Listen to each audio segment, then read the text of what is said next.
Hi friends, मैं आकांक्षा GK with आकांक्षा में आपका स्वागत करती हूँ। फ्रेंड्स, आज हम मेंस के लिए एक क्वेश्चन पढ़ने वाले हैं। क्वेश्चन है विकास का मानव जीवन पर क्या प्रभाव पड़ा। अब लगातार विकास हो रहा है और उस विकास का मानव जीवन पर क्या प्रभाव पड़ा है, सकारात्मक पड़ा, नकारात्मक पड़ा, और इस विकास का हमको क्या खामियाजा भुगतना पड़ा। इस प्रकार से क्वेश्चन भी आ सकता है। इसके अलावा ये आ सकता है धारणीय विकास और आर्थिक समृद्धि की तुलना करो। एक क्वेश्चन और बन सकता है इसका कि विकास का पर्यावरण पर क्या प्रभाव पड़ा। तो तीनों ही क्वेश्चन का जो मैं आंसर बता रही हूँ वो होगा। तो आप आगे देखते जाइए। आगे बढ़ने से पहले चैनल को सब्सक्राइब ज़रूर कीजिएगा ताकि आने वाली सभी वीडियोस का इन्फॉर्मेशन मिलता रहे। इसके अलावा फ्रेंड्स, आप अनअकैडमी पे भी अपने लाइव क्लास ज्वाइन कर सकते हैं। फ्री लाइव क्लास इंडिया के टॉप एजुकेटर से आप इसमें पढ़ सकते हैं। इसके लिए इन्होंने कभी टेस्ट सीरीज़ और कोर्सेज लॉन्च की है जिसकी जानकारी मैं वीडियो के लास्ट में दूंगी, तो आप वहाँ पे देख सकते हैं। तो चलिए स्टार्ट करते हैं। क्वेश्चन है विकास का मानव जीवन पर क्या प्रभाव पड़ा। आधुनिक विकास ने अनेक पर्यावरणीय समस्याओं को जन्म दिया है, या धारणीय समृद्धि और विकास की संकल्पना करो। धारणीय का मतलब क्या होता है कि वर्तमान आवश्यकता के साथ साथ भविष्य की आवश्यकताओं की भी पूर्ति होने के लिए हम संसाधनों को संरक्षित रख सके। मतलब वर्तमान के साथ साथ भविष्य के बारे में भी सोचना धारणीय समृद्धि कहलाता है। तो विकास का मानव जीवन पे क्या प्रभाव पड़ा। आधुनिक विकास ने पर्यावरणीय समस्याओं को जन्म दिया है, समझाइए। और धारणीय विकास और विकास की संकल्पना। तो चलिए स्टार्ट करते हैं। इसको हम कैसे लिखेंगे फ्रेंड्स। ये आपका पुराना जो सिलेबस है एमपीपीएससी मेंस का 2019 का, उसमें पर्यावरण में ये टॉपिक आ सकता है। साथ ही साथ जो 2020 का विज्ञान प्रौद्योगिकी है उसकी यूनिट 7 में ये इसको साफ साफ लिखा हुआ है। पहला ही जो टॉपिक है वो यही है, विकास का मानव जीवन पे क्या प्रभाव पड़ा। तो उसमें ये क्वेश्चन बहुत साफ साफ लिखा है, तो आपको ये आंसर इसलिए बहुत अच्छे से कर लेना है।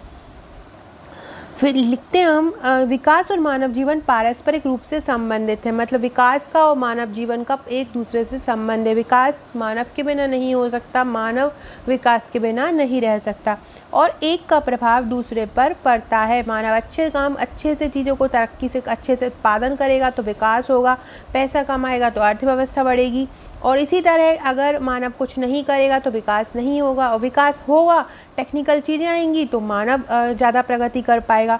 तो इस प्रकार से दोनों ही एक दूसरे से संबंधित हैं। मानव पर्यावरण में रहता है। विकास के लक्ष्यों को प्राप्त करने में पर्यावरण को क्षति पहुंचती है। हम जितना विकास को प्राप्त कर रहे हैं उतनी ही ज़्यादा पर्यावरण का ह्रास होता जा रहा है। यदि हम पर्यावरण को संरक्षित कर दें तो विकास की गति मंद हो जाती है। यदि पर्यावरण को संरक्षित कर लिया जाए तो विकास की गति कैसी हो जाती है, मंद पड़ जाती है, कम हो जाती है। अतः लोक प्रशासन के समक्ष यह कठिन चुनौती है। क्योंकि उसे जहाँ एक और विकास के लक्ष्यों को हासिल कर आर्थिक समृद्धता एवं नागरिक सुविधाओं में वृद्धि करना है, तो दूसरी ओर पर्यावरण को संरक्षित करना है। अतः लोक प्रशासन के समय मतलब क्या है इनकी समक्ष चुनौती कि एक तो उसको विकास को भी प्राप्त करना है, विकास के लक्ष्यों को भी हासिल करना है, दूसरी तरफ उसको आर्थिक रूप से भी सक्षम होना है और नागरिक सुविधाओं में भी वृद्धि करनी है। और ये भी एक है कि उसको पर्यावरण को भी संरक्षित करना है, मतलब मानव के बारे में भी सोचना है। तो इन दोनों को ही उसको सामंजस्य बिठाना जरूरी है। इस प्रकार विकास और पर्यावरण के बीच संतुलन स्थापित करना वर्तमान प्रशासन के समक्ष एक प्रमुख मुद्दा बनकर उभरा है।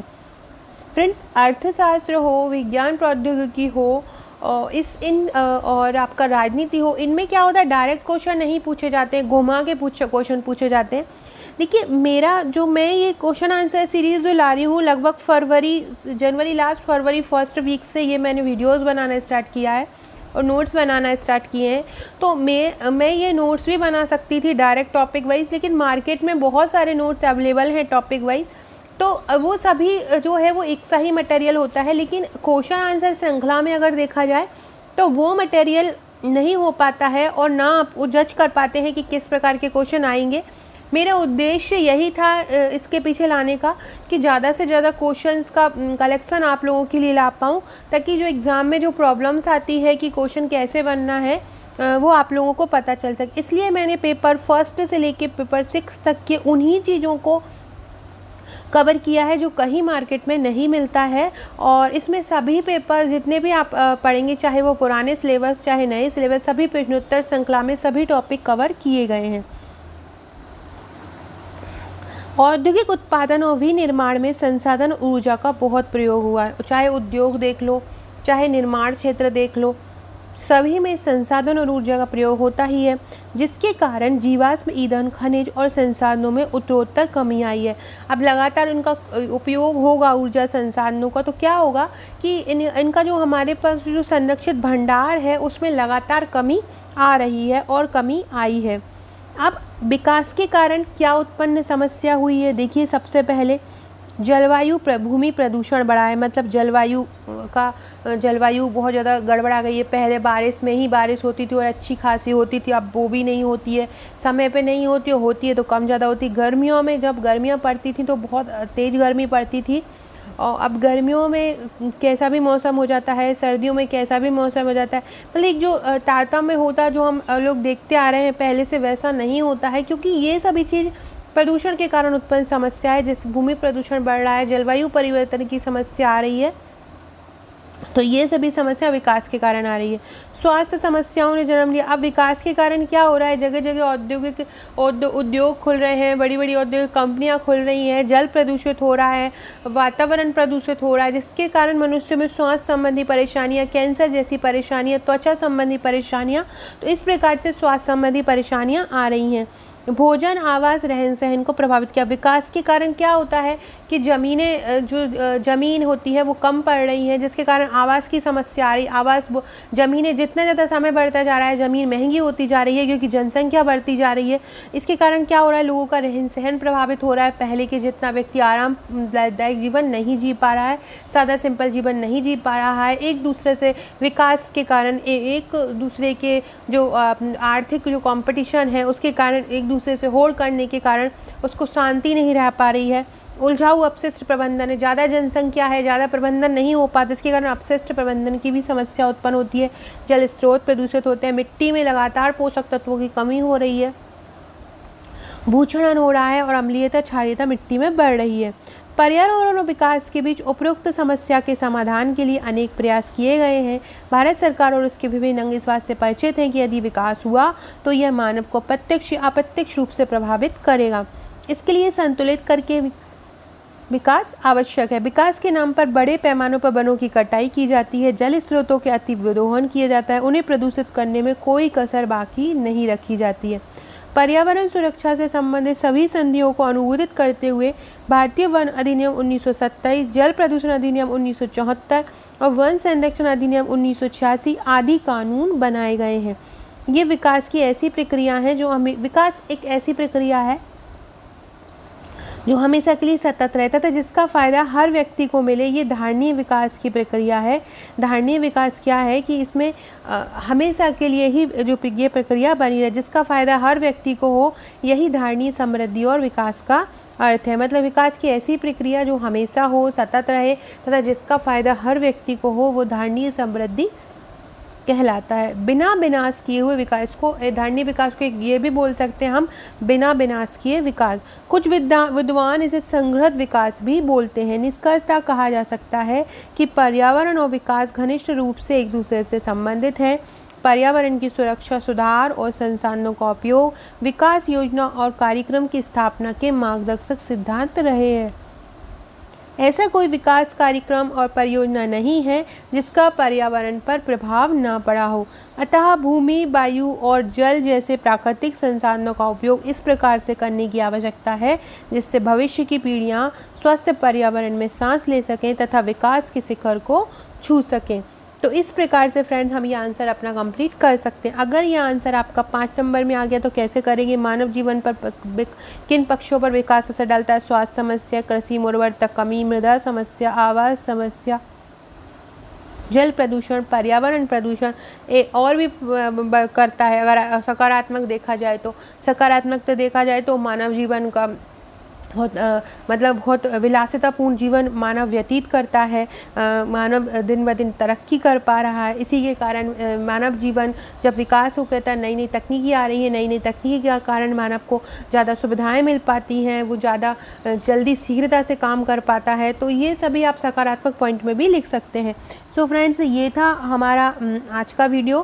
फ्रेंड्स, ये मेरे मेंस का पैकेज है, प्रीलिम्स का पैकेज है। देखिए, ये किसी एक स्टूडेंट ने मंगाया था, तो उन्होंने उसका पिक्चर लेके भेजा है। ये ऊपर वाला जो आपका है, ये पूरा प्रीलिम्स का पैकेज है। इसकी 16 फाइल आपको आएंगी।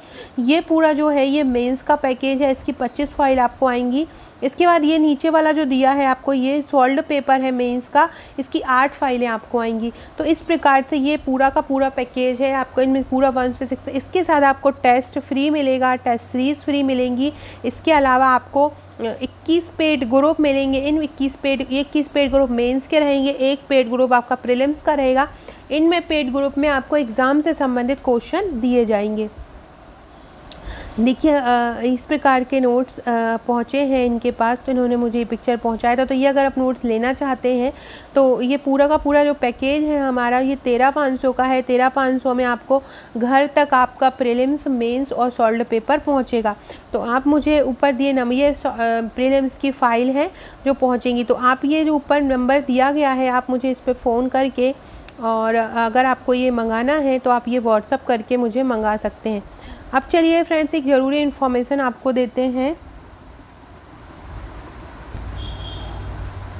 देखिए फ्रेंड्स, ये अनअकैडमी है, आप इसमें फ्री लाइव क्लास अटेंड कर सकते हैं, लाइव टेस्ट दे सकते हैं।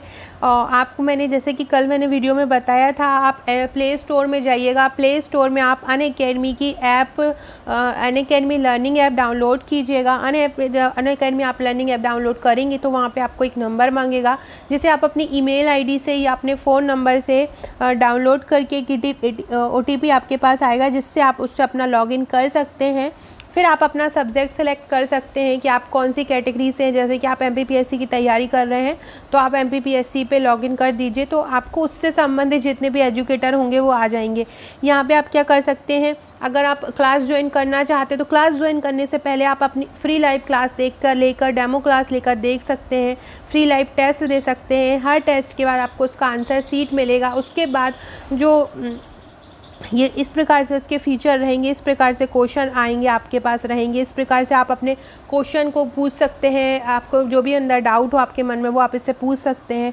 इस प्रकार से आपको जो भी आपको पढ़ाया जाएगा उसकी यहाँ पे आपको PDF प्रोवाइड कराई जाएगी। तो जो भी आप पढ़ रहे हैं वो आपको तुरंत के तुरंत PDF में मिलता रहेगा। इसके अलावा ये मॉक टेस्ट है, तो मॉक टेस्ट भी आप दे सकते हैं। इस प्रकार से है। और जो free class versus plus classes में क्या होगा कि जैसे जो फ्री क्लास रहती है वहाँ पे बहुत कम सिलेबस कवर होता है, जबकि जो प्लस आप लेते हैं उसमें पूरा सिलेबस कवर होता है। और केवल इसमें कुछ प्रैक्टिस सेट होते हैं, जबकि यहाँ पे अनलिमिटेड प्रैक्टिस सेट होते हैं प्लस क्लासेस में। फ्री क्लासेस में ओकेशनल PDF नोट्स होता है, जबकि प्लस में अनलिमिटेड PDF नोट्स होता है। यहाँ पे आप जब फ्री क्लास होता है तो आप केवल लिमिटेड ही डाउट पूछ सकते हैं, लिमिटेड डाउट सॉल्यूशन होता है। लेकिन यहाँ पे आप कितना भी डाउट आपके मन में जो भी है वो सब पूछेंगे, और आपको जो एजुकेटर है वो आपको पूरा डाउट जो है वो देगा। इसके बाद ये अभी प्लस का सब्सक्रिप्शन के लिए ये है कि इसके अलावा ये आपको 2 पत्रिका मिलेंगी। ये प्रैक्टिस क्वेश्चन सेट मिलेगा। इसमें आपको पूरे प्रैक्टिस क्वेश्चंस का एक बैंक दिया जाएगा, और ये आपको एक समसामयिकी, अर्ध समसामयिकी आपके लिए प्रस्तुत की जा रही है, तो आप ये भी देख सकते हैं। इसके अलावा ये अक्टूबर के कोर्सेज हैं। ये इस डेट को ये अक्टूबर के कोर्स संचालित हो रहे हैं। फिर ये नवंबर के कोर्स है। नवंबर में ये आपका MPSI, MPPSC, ये सभी की डेट आप दी गई है, आप यहाँ पे देख सकते हैं। इसके अलावा आपको डिस्क्रिप्शन बॉक्स में एक लिंक दी जाएगी, जहाँ से आप करंट अफेयर्स भी डाउनलोड कर सकते हैं। करंट अफेयर्स का आप पत्रिका डाउनलोड कर सकते हैं। ये फिर एडमिशन फ़ी है, आप देख सकते हैं 1 मंथ का यहाँ पे 1600 है। लेकिन अगर आप मेरा कोड यूज़ करेंगे आकांक्षा GK AKANSHA.GK, अगर आप ये मेरा कोड यूज़ करेंगे तो आपको 10% का डिस्काउंट मिल जाएगा, मतलब 160 रुपीज़ कम हो जाएगा। अगर आप 3 मंथ का लेते हैं तो 4000 रुपये है, 6 मंथ का लेते हैं तो 7200 रुपये, 12 मंथ का लेते हैं तो 8800 रुपये, और 24 मंथ का लेते हैं तो 12800 रुपये है। तो आप ये ले सकते हैं। इसी प्रकार ये भी आप ले सकते हैं, 1 मंथ का MPPSC एंड व्यापम सब्सक्रिप्शन है। तो आप ये दोनों में से कोई भी आप ले सकते हैं। अप्लाई कोड अगर ये देखिए ये पूरा जो है नोट डिटेल दी गई है कि आप कैसे ले सकते हो। जब आप मेरा रेफरल कोड यूज़ करेंगे तो ये जो रेट दी गई है इस रेट पे आपको मिल जाएगा, तो इतना रेट आपको ये कम मिल जाएगा। तो आप ये ज्वाइन कर सकते हैं। अगर आपको और कोई भी प्रॉब्लम हो तो आप मुझे व्हाट्सअप करके इससे जुड़ी समस्या को पूछ सकते हैं, और अगर आप नोट्स इसके सब्सक्रिप्शन लेना चाहते हैं तो भी आप मुझे व्हाट्सअप कर सकते हैं। Okay friends, thank you.